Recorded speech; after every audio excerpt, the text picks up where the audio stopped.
Hello everyone, and welcome to my tier ranking of the official James Bond series by Eon Productions. We're going to get going with Dr. No and From Russia with Love. What I'm going to do is rank these two movies together. Both Dr. No and From Russia with Love are going in B tier. Why do I rank them together? Well, for the longest time growing up, when I was first becoming enthralled with this series, these were the two that I would most easily fall asleep. And I hated calling myself a Bond fan, but not being able to tell anybody jack shit about either one of these films because I couldn't stay awake a third into either one of them. Dr. No, it's in B tier because it's the first movie, man. Yeah, the only reason I really enjoy watching this movie is just to appreciate it as being the first movie, to watch Sean Connery doing his thing when he was in his youth and in his prime. He's the best part of this movie easily. He's the best part of every movie that he does. Let me just make that note right now. I like the scene at the end between James Bond and Dr. No. I think that's a really great scene and exchange of words. There's just a few parts of this movie that don't make any fucking sense. Like when they're sneaking around on Dr. No's island wearing the loudest colored clothing they could possibly find in their wardrobe. I mean, that one guy's running around in a fucking bold red shirt, which is the contrast opposite of the jungle that surrounds him. Bond, not much better. Fucking baby blue shirt and short shorts. Okay, if you're trying to stay camouflaged and go covert, not the best way to do it. Now, I love a much more fantastical Bond film, and From Russia with Love definitely ups the stakes of the game and does have more spectacle and cool scenes. It's definitely upping the ante from Dr. No. It's bringing in some gadgets. It's bringing some formulaic elements this early on. The train sequence toward the end of the movie is just fantastic. I never cared much for the opening scene of this movie, where Red Grant is hunting down a fake James Bond. I just don't really find it necessary. Why is he wearing a mask of Bond? Who the fuck even is that guy? I could have done without that. And then James Bond himself isn't actually introduced into this movie until like 20 minutes in. I do think ultimately From Russia with Love could have been a little bit shorter. They could have shaved off a bit at the beginning and a bit at the end. But man, everything in between. From Russia with Love, it has that super classic aesthetic. Sean Connery's magnetic as a motherfucker on screen. I can just watch him do his scenes all day long and have a great time with it in both films. Now moving on to Goldfinger. Guys, I know I'm kind of going along with most other people here, but Goldfinger is an S-tier movie to me. This was the one, when I was a kid, I would go over to my uncle's house. He had all these movies on VHS. And I would look at the covers, I'd read the back of every one of these films. So even though I would be intrigued by all these other Bond movies that he had in his big movie room, I would always just want to watch Goldfinger. What kind of a 10-year-old wants to watch a movie from 1964? It has to do something pretty amazing in order to keep my attention, and it did. It made me a Bond fan. It made me interested in eventually watching all of these films. Goldfinger very much feels like the place where it all started for me. Even though I can use my brain and think about how there's so many things that don't make sense, like why is Goldfinger talking to a room full of people about his master plan only to gas him and kill him 5 minutes later. And also, I love all those guys in that room. What's with that trick pool table? What's that map doing there? What is this, a merry-go-round? What are you trying to pull, Goldfinger? You owe me $1 million! All that dialogue, I fucking love it. It's so dated. It's like that, yeah, see? What's going on here? See? What's the big idea with that? See? Why is James Bond a prisoner for half of the movie? How the fuck did they get an entire army and an entire town of people to fake being unconscious in less than 24 hours? Does it matter? Yes, it does matter. It does sort of take me out of the movie. It affects me more today than it did in the past, but ultimately, Goldfinger is a nostalgic trip. It is a window into the past. It is a pure classic. It is iconic. We still got that aesthetic going, guys. I mean, we're still in the early 60s here. Goldfinger delivers it like crazy. When he's driving that Aston Martin around fucking Switzerland or whatever, holy dog shit, am I fucking losing my mind. You want to know what my favorite scene in the entire series is up to this point? Nobody's shot, There's no guns, there's no explosions, there's no CGI, there's no boobs or asses or anything else. It's just a battle of fucking wits over a game of golf. So Goldfinger, it's an S tier. I just, there's plenty of reasons I could put it in A.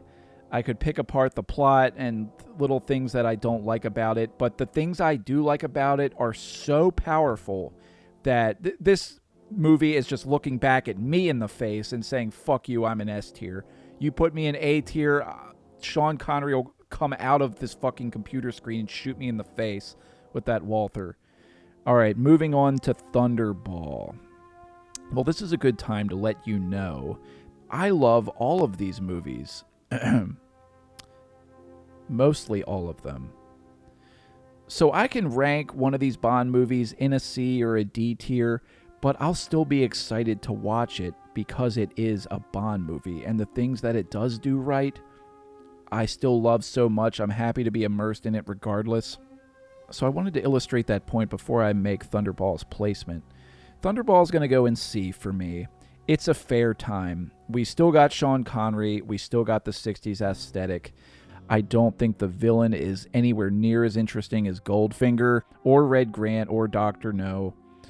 I do like how you get to see a little bit more of the Blofeld stuff. This is back when they were doing Blofeld somewhat right. If there is one movie in this whole series I would put in to help me go to sleep, it would be Thunderball. And I don't say that as a knock against it. I say that as a positive, because Thunderball, with all its underwater scenes and its original score that plays throughout it, a straight-up lullaby. My favorite scene in Thunderball is when Bond is sitting on the beach with Domino, and he sucks the eggs he's spine, they're poisonous, out of Domino's foot. And then he's like, well, now I gotta hurt you again, your brother's dead.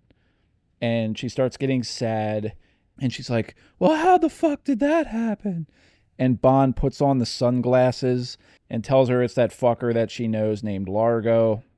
But he puts on these sunglasses right as he says that. And I like all the fan debate about why he put on those sunglasses in that moment. Is it because he felt for Domino and didn't want her to see his emotions?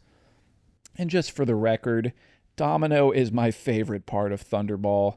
That woman is, I don't even know, like, immaculate. She is perfect. The most, it's been said already. It's been said to death. But Domino is one of my favorite Bond girls. And no, it's not as superficial as just her looks. But it kind of is. Also, the title song of Thunderball is my favorite in all of Sean Connery's movies. You know something? Thunderball is a movie that I am always excited to watch when I'm going through the series, and I think it could only move higher up a tier list as time moves on. Moving on to You Only Live Twice. This is a fucking A tier, guys. I've already mentioned that Goldfinger was the one that I watched over and over and over again when I was a kid. But there came a time when there was another Sean Connery Bond movie that I started to watch just as much as Goldfinger, and that was You Only Live Twice. Why is that? Well, let's talk about the ninjas and the volcano layer and Dr. Evil and the setting of Japan and all the crazy gadgets and the tiger character, what's his name? Tiger Tanaka, whatever the fuck his name is. The guy is just ridiculous. Like I mentioned earlier, Sean Connery, he is fantastic whether he's trying or not trying. In this movie, he's not trying at all, but I still fucking love him. One scene that always freaked me out is when Blofeld pushed that button to drop the bridge and that really sexy woman falls to those piranhas. I was always like, damn, what a shame, man. She's so hot. I love that iconic shot of Donald Pleasance as Blofeld when he turns out of his chair to look at Bond and he says his name. And at the end of that whole action sequence, when Bond blows up the spaceship or whatever, that fucking guy on the monitor's like, the enemy's blown up. I repeat, the enemy has blown up. But there's a million funny things about You Only Live Twice. I just can't go over all of them or this video would be very long. All right, guys. Who's ready to get pissed off? On Her Majesty's Secret Service. Guys, it's an F tier. I am so sorry. Look, listen very carefully to me. If you love this movie, I am not going to argue with you at all. I wish I saw what you saw. I wish I could feel how you feel watching this film. I cannot. But what I will tell you guys is when I go to watch this movie, I don't entirely dread it because I always think maybe this will be the time that I will watch this movie and like it. But I never do. I think it's boring. I think it's clunky and slow, and Lazenby in this film is just, I don't connect to him. I don't find him captivating or magnetic. The whole relationship with, oh, God damn it, what is her fucking name? I'm looking it up. Diana Rigg. I can sort of like recognize shit and see what you're all getting at, but I want to watch a Bond movie and just fucking have fun. I don't want this melodramatic, ooey gooey bullshit. The romance, I don't buy it at all.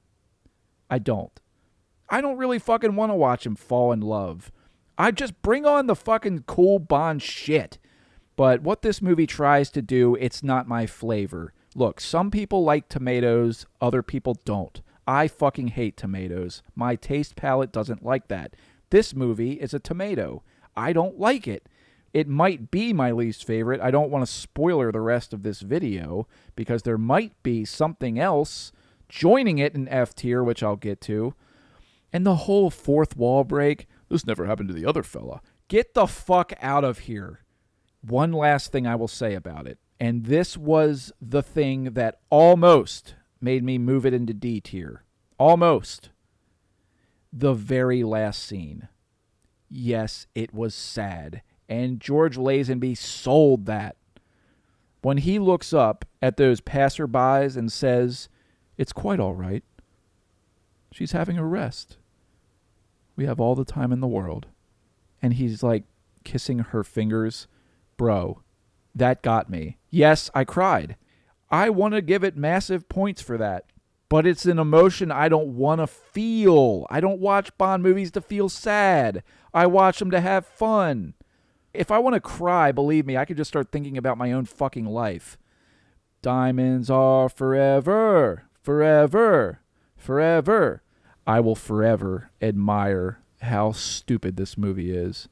Why is Diamonds Are Forever in B tier? You're saying to yourself, you put this amazing Bond movie on Her Majesty's Secret Service in F tier, and you're putting this hunk of shit, Diamonds Are Forever, in B tier? Look, we're all different. We all have different tastes.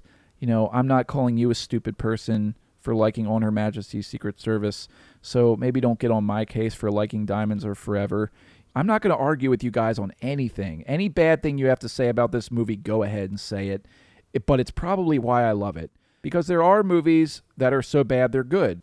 There's a reason that that's a saying. When I was watching through the series, after I finished On Her Majesty's Secret Service, I was so happy to see Sean Connery again back in the role.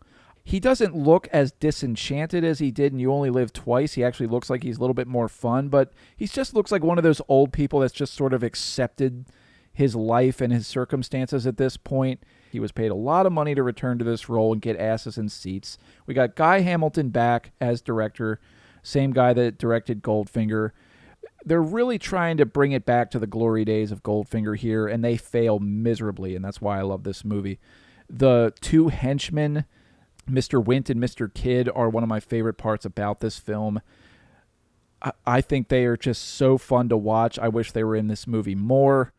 The special effects in Diamonds Are Forever are god-awful. I mean, we are so far out of the groundedness, whatever groundedness there was to be found in Dr. No or From Russia with Love. We are so far out of that at this point. People say that the goofy, cartoony, comedy slapstick era started with Roger Moore. No, it did not. It started with Sean Connery in Diamonds Are Forever. It's interesting the different ways people package up these Sean Connery movies. A lot of them think of the first three as the good ones and the latter three as the bad ones. But I like to couple these movies up into different categories. Dr. No and From Russia with Love are the grounded, restrained Bond movies. Goldfinger and Thunderball are the more fantastical Bond movies before it hit its head on the ceiling with You Only Live Twice and Diamonds Are Forever. I'd pair those two together. The jokes, the clowns, the silly ones that are so rewatchable, but maybe for all the wrong reasons. I'd like to hear your guys' thoughts on which two you would prefer. So Live and Let Die was a VHS tape that sat on my shelf all while I was growing up, and I hardly ever watched it. Maybe I was turned off by the setting or the voodoo aspect or the dingy-ass streets and swamps that occupy this movie. Maybe in my head this didn't exactly feel like a Bond movie, so that's why I avoided it. But how do I feel about it today, watching it as an adult? I would say that Live and Let Die is at the top of C tier. First of all, Sean Connery's not around anymore. We got a new guy. How does he do? Well, I think Roger Moore is fucking excellent. He doesn't try to copy what Sean Connery did. No, he brings something new to the table, his own charm and charisma and snarkiness and sarcasm. Roger Moore's facial expressions and his timing and delivery are excellent. I love how well he wears the wardrobe that he's given in this film. I think the villains are really good and memorable. The plot, it's all right. The Bond girl, Solitaire, I like her a lot too. There's another Bond girl in this. I forget her name. The black girl with like the afro. I fucking can't stand her. She's a horrible actress. She's one of the worst parts about this movie. Some of the tacky stuff like Miss Bell. Sheriff J.W. Pepper. It's that kind of thing. Like my brother was sitting in the room watching this movie with me at one point, and I was sort of dreading Pepper coming on the screen because I was like, my brother's going to think I'm a fucking idiot watching a movie with this stupid shit in it. This fucking dumb slackjaw sheriff. My brother actually laughed at him. And I found myself laughing too, just at the absurdity of him. He's seen me watching these Bond films before. I mean, he sits there and watches them with me. I mean, he can't help but fucking watch. I've been hogging the fucking TV for 3 months watching Bond movies to get this video ready for you guys. This does still feel like a Bond movie. By the time I finished it, I was like, yep, that's a Bond movie. It's Roger Moore's first, and he did a fantastic job. And I really can't emphasize that enough. Roger Moore is not just delivering in this movie, he's exceeding expectations. He is fucking knocking it out of the park right with his first go. And I'm really happy that I can say that. Now let's move on to Stupid Town. The Man with the Golden Gun. Not a bad title song, but a pretty bad movie. This is going in D tier. Just because a Bond movie finds itself in D does not mean that I hate the movie. It just means that there's a lot of other Bond movies that I happen to like more. Roger Moore in this movie is an asshole. The biggest fucking dick that a Bond has ever been in any Bond movie. Try to think of a Bond movie where Bond is worse than he is in The Man with the Golden Gun. A complete piece of shit. He twists a woman's arm behind her back, then pimp slaps her across the face. He aims a rifle at an unarmed guy's nutsack. He pushes a child out of a boat after screwing him over on a deal. He puts a midget in a suitcase and then basically tells a girl that he threw it into the ocean. And the movie actually has you believing that he did that. I mean, if you really watch this movie, it's kind of like The Karate Kid, where if you really think about it, Johnny's the good guy and Daniel is the piece of shit. Well, with The Man with the Golden Gun, it's not much harder to see Scaramanga as the good guy. Or not the good guy, just a guy, really. And Bond is the piece of shit. Like, Bond is the villain of this movie. And this movie came out only 1 year after Live and Let Die. They're hardly giving themselves any time before they crank the next movie out, and that really shows when you watch The Man with the Golden Gun. This feels like a movie that was cobbled together so fast, like, let's just bring out the whip on the writers and the crew, and let's just get this fucking thing made. The plot doesn't even seem to know what it wants to do. At one point, you're in a fucking karate school because this is the Bruce Lee era, and they're just trying to cash in on that craze. And so they take Roger Moore, the James Bond who is the worst at fight choreography, and puts him in a gi and says, let's have some karate combat. And then he just kicks some fucking Chinese guy in the face and jumps out a window. And now Bond's on the run again, and the villains are like, how did that happen? God damn it. All right, now let's move on to The Spy Who Loved Me. Nobody does it better, except maybe Goldfinger. I love The Spy Who Loved Me. I remember when I was a kid, I asked my friend's dad, I said, "Friend's dad, which Bond movie has Jaws in it again? I can't remember." And he said The Spy Who Loved Me. So then I found my own father, and I said, "Can you take me to Blockbuster or Hollywood Video? I want to find The Spy Who Loved Me." I found it, I popped it in, I watched it, and I saw a scene in this film that no other Bond movie can say that it has. It was a scene that scared me. That scene is the one where Jaws is following that dude through Egypt at night. I think that that is the scariest scene in any of the Bond movies. Not that any of these Bond movies are going for scares most of the time, but in The Spy Who Loved Me, they succeed in actually creeping me out. And he is one of the reasons that The Spy Who Loved Me lands in S tier, but there's also a lot of other reasons. This is Roger Moore's third movie, and he is knocking it out of the fucking park with his portrayal of Bond in this film. This is one of the best portrayals of James Bond in any film in the series. There's something about that third movie, man. Just like Sean Connery was killing it more than ever in Goldfinger, that was his third movie. Roger Moore, he's doing it with his third movie. This movie's directed by Lewis Gilbert, who also did You Only Live Twice, and would go on to do Moonraker as well. He's one of my favorite directors to ever helm the series. I think he has an incredible eye for framing up shots and for elaborate action set pieces. There's an action sequence somewhere in the middle of this movie. It lasts for about 10 minutes, and it's one of my favorite action sequences, if not my favorite action sequence in the whole fucking series. The pre-title sequence, ski scene, amazing. The climactic scene at the end, very akin to You Only Live Twice. Not as good because it doesn't have ninjas, but it's still really well done. And then all the character moments in between is really interesting to me, with Bond and Triple X and how he killed her boyfriend, who's also some fucking secret agent. And the movie's soundtrack as well, that 70s bop that's constantly playing throughout action sequences.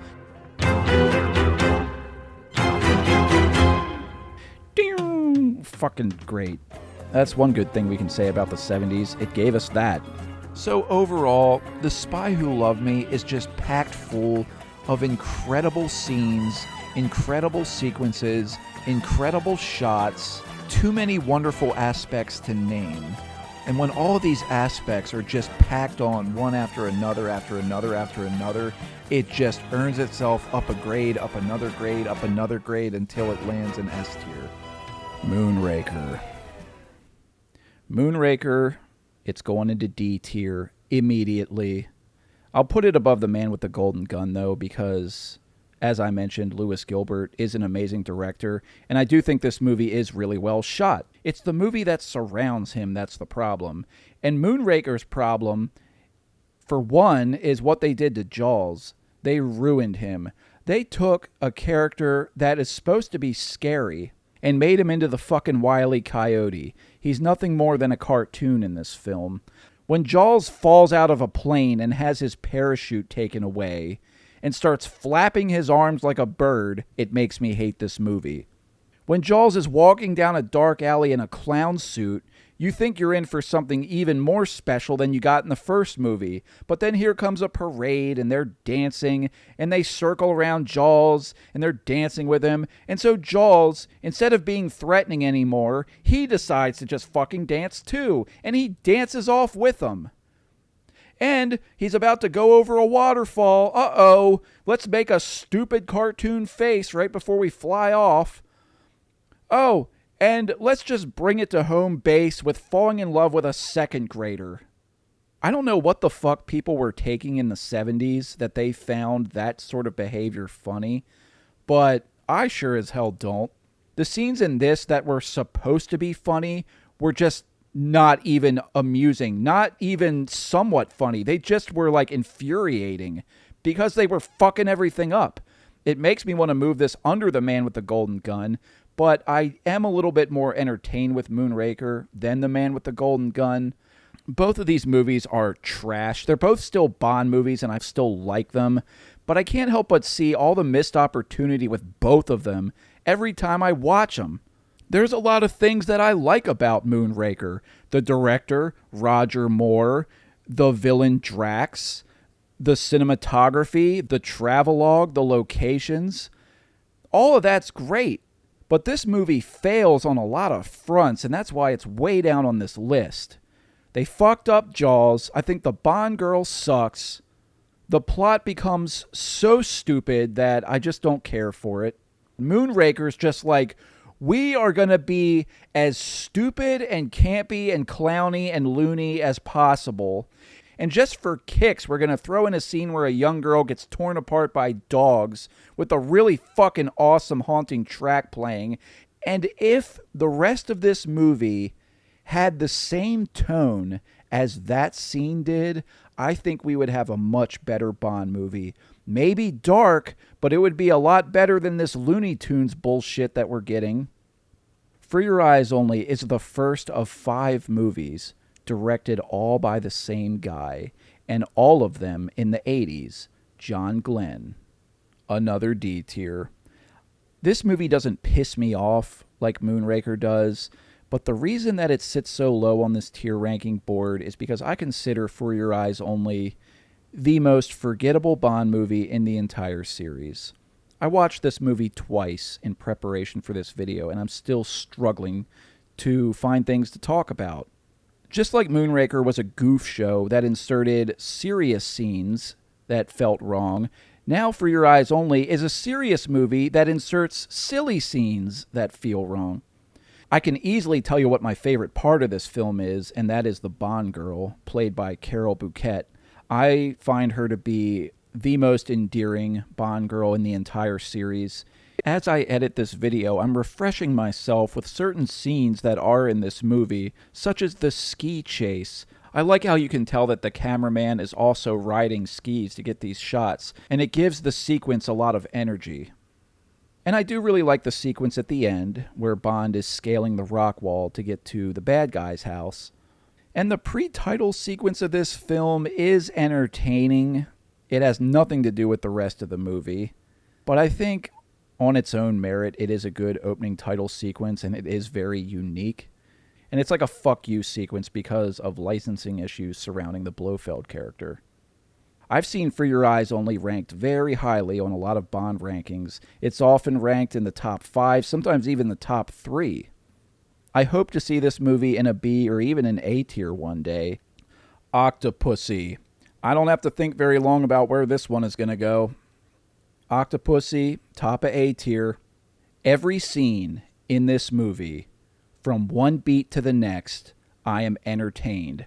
Even if he was 10 years older than he is in this movie, I still wouldn't want any other Bond actor helming this role except for Roger Moore, because Octopussy is perfectly written and calibrated for Roger Moore's James Bond. Can you fucking imagine Timothy Dalton doing Octopussy? It just wouldn't work. I don't give a shit that he's wearing a clown outfit or a gorilla suit. He makes it work somehow. And I think the villains in this movie are really good too, certainly in the upper echelon of villains across the series. The only thing I don't like about Octopussy is the fucking Tarzan yell, I know, but it's over with really, really quick, and then I just forget about it. This is one of the most enjoyable Bond movies of all time. A View to a Kill. Alright, whoever you are watching this video, if I were to put this movie high up on a tier list, what do you think the reason would be? You know it. Christopher Walken. And Grace Jones. A couple of the best villains in the entire series. And I wouldn't argue with anybody that said they were the best villains in the entire series. If it wasn't for those two in this film, this would probably be a D- or maybe even an F tier. But they elevate it to a much higher place. The Bond girl sucks. I don't like the setting either. Yeah, watching Roger Moore in bed with Grace Jones is slightly disturbing. I'm going to place A View to a Kill at the back of C tier. This is another example of a movie's weak points becoming its strengths, like the very obvious stuntmen. I think stuntmen are in this movie even more than Roger Moore is. Who doesn't like the title song, and who doesn't like the original soundtrack to this movie? I actually enjoy the final 30 minutes of this movie a lot more than I do a number of other Bond films. I think this film crescendos really well, and it's because of those shining reasons that A View to a Kill sits in C tier, when it would easily have been a D or an F tier. So with that, we sail onward from the Roger Moore era, and as we crest the horizon, I look back at Roger Moore on the shore and I give him a tip of the hat for holding this series together when it may have otherwise fallen apart. I think Roger Moore is arguably the best James Bond of all time. He's not my personal favorite, but the margin between him and my favorite Bond actors is very small. He's not far behind. He certainly is a departure from the Fleming Bond, but he is a screen presence and he is very entertaining. And I think the bag of tricks that Roger Moore brings with him into any movie is something that I enjoy watching time and time again, and that'll never go away. So while I would say, Roger Moore, it's been good and I'll miss you, the places we're going, I'm very much looking forward to getting to. So we got to be moving on now to The Living Daylights. It's an S tier. I'm putting it right behind Goldfinger, and it wants to kick Goldfinger's ass to take the top spot, let me tell you that right now. When I was growing up, I would look at these Timothy Dalton films as a strange outlier, just like I did on Her Majesty's Secret Service. Who the fuck is this Timothy Dalton guy? Why did he only do 2 films? I wanted to know more about it. And I will never forget the first time that I saw License to Kill, which I'm also going to rank in S tier. I'm going to put it right ahead of The Living Daylights, but both of these films are an easy S tier for me. I ranked Dr. No and From Russia with Love together, so I'm going to do the same thing here with Timothy Dalton's 2 films. One of the main reasons these movies are in S tier is Timothy Dalton himself. He makes it very hard to decide who my favorite James Bond actor of all time is. He was a big fan of the books, he was a big fan of this character, and he had enough respect for the character to turn the role down several times when he felt he wasn't ready. Either he was too young or he didn't like the campy direction the series was going in, and he almost never saw this role. It was almost Pierce Brosnan's. But they renewed Remington Steele, and so Timothy Dalton, his phone rings, it's time to take up the mantle. And it was only for 2 films, but my God, do I wish we would have gotten a third. And that really sucks, man. I think that's one of the biggest disappointments in all of cinema history. If you want a more serious, gritty, and grounded James Bond, one that you actually believe could be an assassin, then watch Timothy Dalton's films. Now, when I was first introduced to these 2 films, I significantly loved one more than the other. I thought one was just sort of okay, and the other was phenomenal. And it stayed that way for a while, but no film has grown on me quite as much as The Living Daylights. And every time I watch it, I'm drawn back to watch it again. Anytime I'm going through the series and I arrive at The Living Daylights, I can feel the excitement inside of myself to watch it. And it applies to this one almost more than it does any other film in the series. Why is that? Even I don't know what to tell you. I don't know exactly what that's attributed to. I love how this feels similar to From Russia with Love, with a lot of that espionage Cold War aspect taking place woven around the plot. I think the Bond girl in this is really good too, even though her mouth hangs open 95% of the time and I don't like her haircut. She's so aloof and confused all the time, but she's also endearing, and ends up helping Bond quite a bit in the latter part of the movie. The villains are often called forgettable, but I actually kind of like them. I don't need them to be mustache-twirling over-the-top cunts. They work better than the villains in For Your Eyes Only. I like the settings, I like the places this film goes. I guess I just really love watching this plot unfold beat for beat, and how the characters, how the actors respond to each situation, and how well they perform it and interact with one another. There's just something about this movie that touches a nerve a happy nerve, a good nerve. It caresses me and massages me and makes me feel good while I'm watching it, and then leaves me confused about why I love it so much. But man, I got those S-tier feelings coursing through my veins while I talk about The Living Daylights, and it's easy for me to put this one in S-tier. Now moving on to License to Kill. This has never been a movie that would have ever ranked any lower than S-tier. License to Kill is in the running for my favorite Bond movie of all time. While The Living Daylights was written for any Bond actor to take that role, License to Kill was specifically written for Timothy Dalton. This is the darkest that Bond has ever gotten. I couldn't believe how violent this movie was. If you ever want to see a rated R James Bond movie, this is as close as you're ever going to get. At least up until now. Now, the tone of this movie is so potent that it might be too much for a lot of people. I've seen License to Kill ranked at the bottom of a lot of tier lists, but for me, it's ranking at the top. Remember when I said that Octopussy was perfectly calibrated to Roger Moore, and I wouldn't want any other actor helming the Bond role in that movie except for Roger Moore? That's the case for License to Kill. I don't want any other actor helming this role in this movie except Timothy Dalton. The villain in License to Kill is my favorite villain in the entire series. I like him even more than I do Goldfinger. He values loyalty more than money, and he means it. And then Bond uses that throughout the entire course of the film to earn his trust, get him to turn on his own men, and ultimately bring him down. I think License to Kill is one of the most cleverly written movies. It's one of the best performed by a Bond actor. I already said the main villain was second to none. Even Q is given his largest role that he's ever had in License to Kill. So with that, folks, we close the book on what could be considered the classic James Bond films. That's the end of Timothy Dalton's tenure, sadly. It's the end of John Glenn as director, and it's the end of the Cold War era Bond movies. And it would be 6 years before we got around to what would ultimately be crowned the king, in my book, for Bond movies. All right, we've reached the highest point. We are twirling around on our tippy toes on the summit of the mountain with GoldenEye here, folks. This is an S tier. Yes, I'm taking GoldenEye by the hand and walking it to the front of the line, and all the other movies are looking on going, "Oh, what? You can't do that."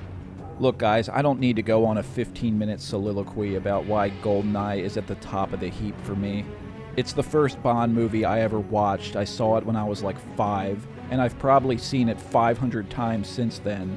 To name every aspect would take forever. Just look at anything in this movie, whether it's a person, place, or thing, a solid, a liquid, or a gas. Stare at it and know that I love it, and it's just part of the reason why GoldenEye is my favorite fucking movie in the series, and it's one of my most favorite fucking movies, just period, out of all of movies. See, GoldenEye has this unconquerable trait, and it's called nostalgia. The ultimate nostalgia. The kind that can't be beaten.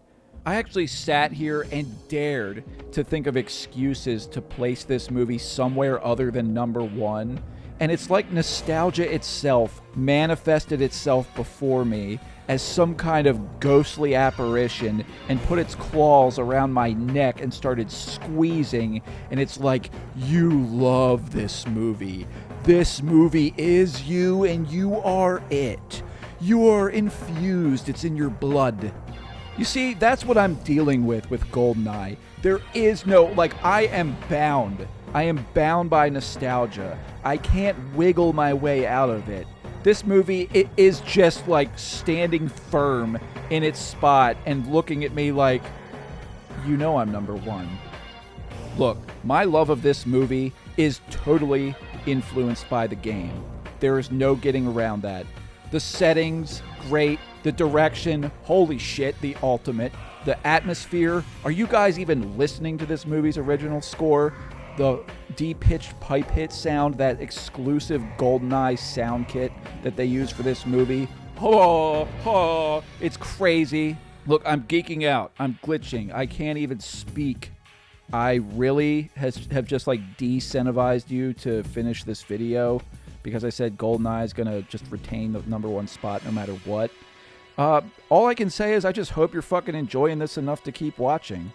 But yeah, nothing's going to beat GoldenEye from here on out, guys. I'm sorry. Will it ever change?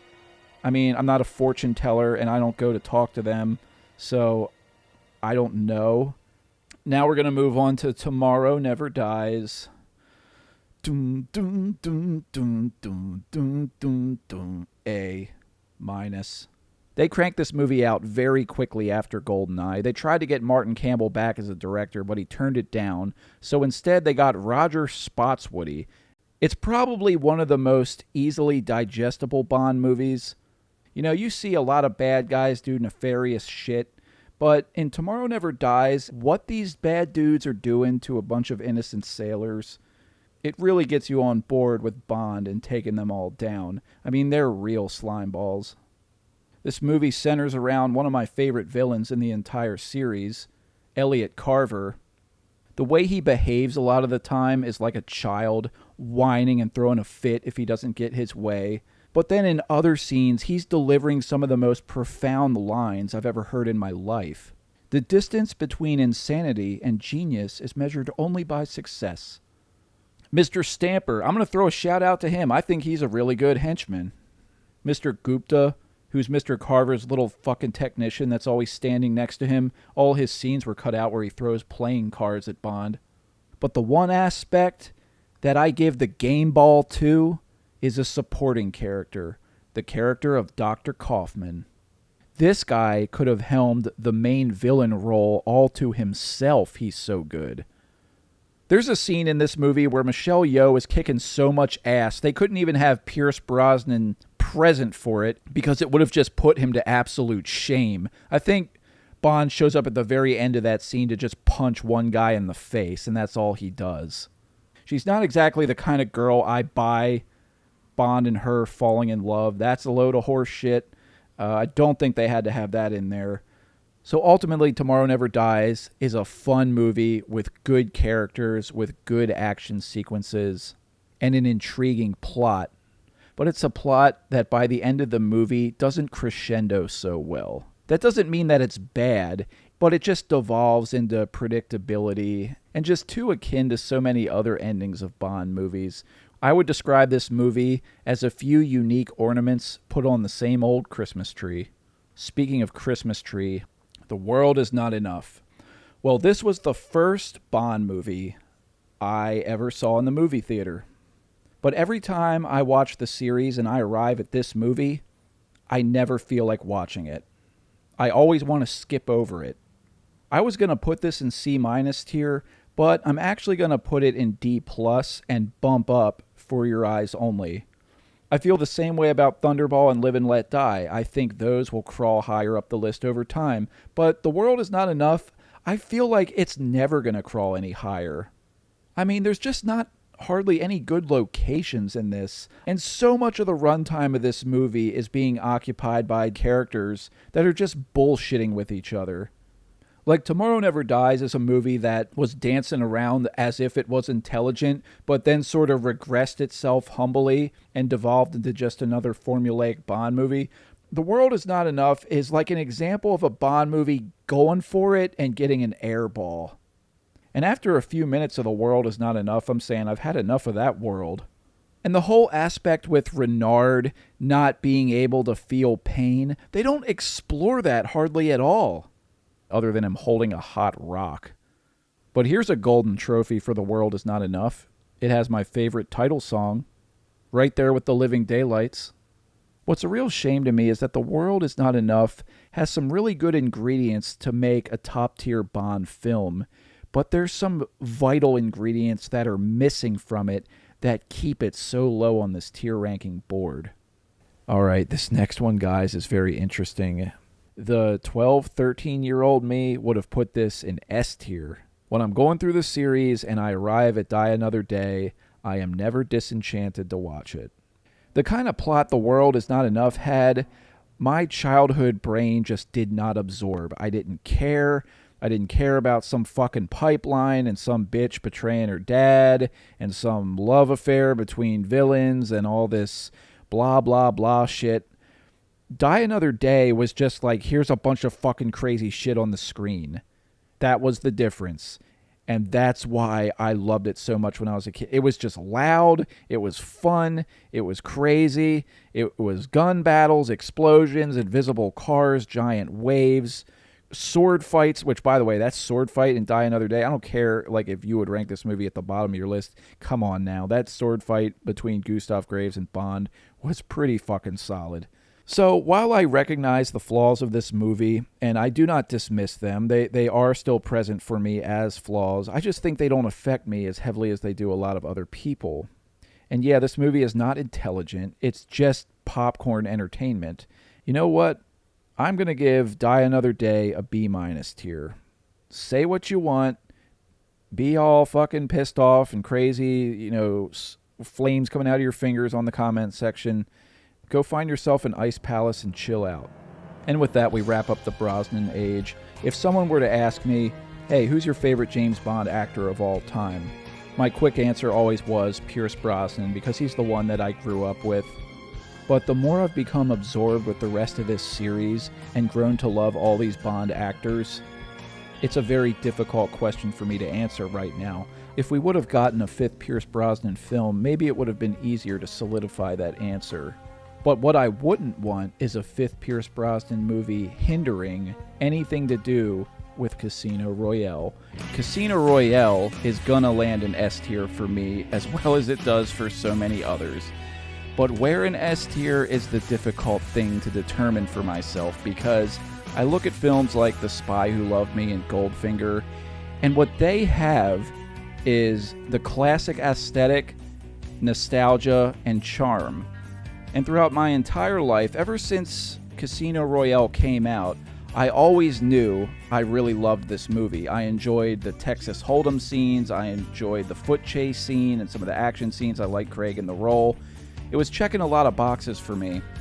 But this is such a departure from the formula and things I've come to expect and know and love. We don't even have Q in this movie. There's no Moneypenny. A lot of the traditional things are missing in favor of trying something new and fresh.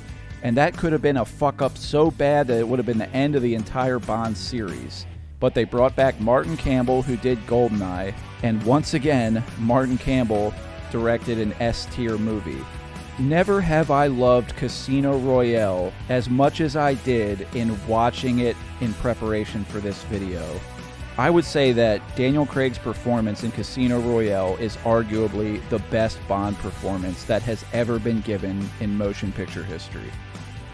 He completely sells me as the Bond character from the moment he's on screen saying anything. And everything about it, man, I mean everything from front to back. This movie's like 2.5 hours long. It is a breeze. The opening title sequence and the song, the foot chase scene, You all know it. I'm not going to go down the list of every fucking thing that this movie does that is wonderful, but it is fucking fantastic. And I'm so happy that I have come around to love this movie more than just liking this movie. I love this movie. It's so good. It makes me just kind of sit back and wonder, I don't know how the hell people can be this good at making a movie. I love how human Craig feels in this, but like just a real fucking tough guy, like that blunt instrument that Bond is often referred to as. I think that is most applicable here in this movie. But I can't emphasize enough just how much I love it. Like when someone punches or kicks or gets hit with something, like you really feel it. And when Bond is taking hits, you see at the end of any given sequence just how tired and beat up he is, but he just keeps going. He may need to take a bathroom break and clean up a little bit, but I love that you can see that on him from scene to scene. As at the time of making this video, the new Bond has not been announced yet, but for the love of God, please let Martin Campbell direct that guy again. Alright, now moving on to Quantum of Solace. Well, this is a movie that's usually at the bottom on any given ranking. For me, that's not going to be the case. I have sort of a soft spot for Quantum of Solace. I enjoy it. It's an epilogue to Casino Royale. I really appreciate the short runtime on this one. This is the shortest Bond movie in the series. And while this is 3 steps down from where Casino Royale was, I still have a fairly decent time with it. It moves fast. The action hits hard. Craig is good. I don't think it's a bad film. I just think it's on its knees between titans. Now we're moving on to Skyfall, the highest grossing Bond movie of all time, cracking that $1 billion. And we're at that third film again of any given actor's tenure. Is this Daniel Craig's best Bond movie? I would say it's his second best. I'm going to put it at the back of A tier. Its praises have already been sung enough, so I'm just going to beat this movie with an ugly stick. I have a real fucking problem with how this movie handles the character of Severine. Bond lets Silva shoot her, and he doesn't do jack shit to stop it. It's only after Severine is shot and killed that Bond busts his John Wick action move and kills everybody in about 3 seconds, and then has a handle on the situation. She's fucking dead, and she's never even mentioned again. And I find that one of the biggest mishandlings of one of the most interesting and endearing Bond girl characters. You're going to do her like that? So it's hard for me to even move on with the rest of the film because I'm still thinking about that. She was supposed to be the Bond girl throughout this movie, but instead Bond's running around with M, and M is the Bond girl. You know what? Fuck that. I think this movie gets its dick sucked too much for that. Look, Judi Dench, she is a good M, but she should be in her place. Not to be running around with Bond back to his orphan castle so she can hit a few light switches to trigger explosives. What does she do throughout the rest of it? I don't know, just mutters a bunch of shit. People say it's special. Oh, Judi Dench, you're so good. She is good. She is a fantastic M. But this deeper meaning that they're going for with her character, I don't give a shit about M dying. She acts like a cunt throughout the entire series. Constantly going on about oh, I'll have you shot, or oh, I didn't think you could beat that guy in a fight, so I ordered Moneypenny to take the shot. You got hit? Oh well, part of the job. No, you bloody well can't sleep at my apartment. No, you're grounded. No, give me your license to kill. You got a job to do, and if you get killed, well, whoop-de-doo-dah. Tough cookies. Well, when the Grim Reaper finally flicks her on the butt with his bony finger and she falls over, I don't give a fuck. You know, I've heard people say they actually cried during that moment. What? And isn't it a little too fucking convenient how Silva made his escape and timed all of this shit? Anyway, Skyfall, it's loaded with conveniences and contrivances, bells and whistles enforcing the universe to bend to its will. The characters, the villains, the plot, the unfolding, the pacing, the cinematography, the direction, all of that is sticking the landing. They finally bring back Q, a Q character in this, and I really like who they have as Q. I think he's kind of funny. Look, I know I'm spitting a lot of venom here at this movie, but it's just because this is such a good movie that when things happened that bothered me, they really stood out to me. And it annoys me how much this movie gets its dick sucked, but it doesn't get its ass spanked. Oh, even though Bond just became a 00 in Casino Royale, now all of a sudden he's disheveled and ready for retirement. He's sitting in bed sipping on his fucking product placement. And then at the end of this movie, M is like, so, 007, are you ready to get back to work? He frisbees a fucking vanilla folder across the desk in front of Bond.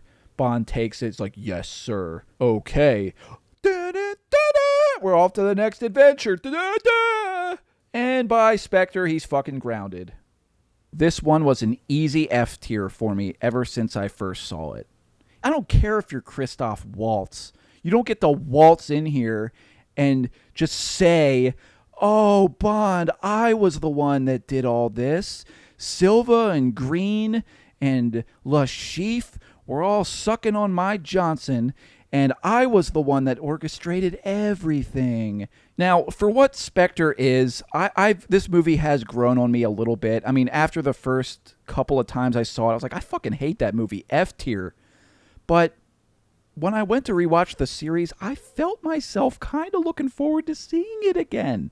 I did. I felt it in my bones. This movie could have been really good if just a few things were changed. If Christoph Waltz wasn't Blofeld, they didn't tie together what happened in the 3 previous movie in this unearned way, and if this movie's runtime was shorter, and if they didn't use so much CGI and green screen. Oh, and if Bond didn't scream, "I said turn it off!" Dude, there is a good movie within this, and if they went back to the editing room, I think they could bring a good movie out of this. I really do. I'm going to say that Spectre, I'm going to give it a D tier. All right, let's wrap it up now with No Time to Die. I finished watching this movie for the second time about a half hour ago. And you know where I want to place this? Right fucking there. I've seen No Time to Die ranked all up and down the board. I've seen people put it in the top 3, in the bottom 3, and in the middle, the best, the worst. They don't know how to feel about it. Here's how I feel about it. It's fucking boring. The first 20 minutes, I was riding pretty high with this film. I actually really like the opening sequence. I think it's kind of different, and it's shot really well. The creepy guy in the mask. And then we roll into a good action scene. I'm thinking this is going to be a good movie. But as the movie went on, I just kept checking how much time was left because I just wanted it to be over. That is not a good indication that a movie is enjoyable. You can be campy, terrible, so bad it's good, like I've called several movies on this list. As long as you entertain me, that's fine, but you can't be boring. And No Time to Die for me was boring. And it committed a lot of atrocities. I don't have to go over what all of them are. Look, if you like this movie, good for you. Great. I'm happy you did. But I couldn't get along with this. The first time I watched it, I really didn't know what to think. There were certain... I think I was just trying to cling to something and just convince myself that this was like a mid-tier movie. But when I watched it the second time, I found myself being bored very quick. And then I found myself being annoyed and offended at the decisions they were making. And then I realized this whole thing just doesn't feel like a Bond movie. It just feels like a movie that's really fucking long. And then I fell asleep. And I debated about turning it off about halfway through, but I stuck it out and I watched the whole thing. And for people that do like this movie, that's interesting to me. I'm glad there are people that like this movie. I mean, the movies I have in S tier, no doubt some of those are in D and F tier for other people. And they have their own reasons. But that's the spice of life. Wouldn't life be boring if we were all the same? They say that there are no 2 decks of cards on the planet that have the exact same arrangement. Maybe it's the same with the Bond movies. Does anybody share the same sequence? Please let me know in the comments section what your ranking would be and what you think about my ranking here. If you're still here, this has been a long haul, has it not? But I hope it went by like a breeze, and I hope you enjoyed. And wherever you are, whatever time it is, thanks for watching.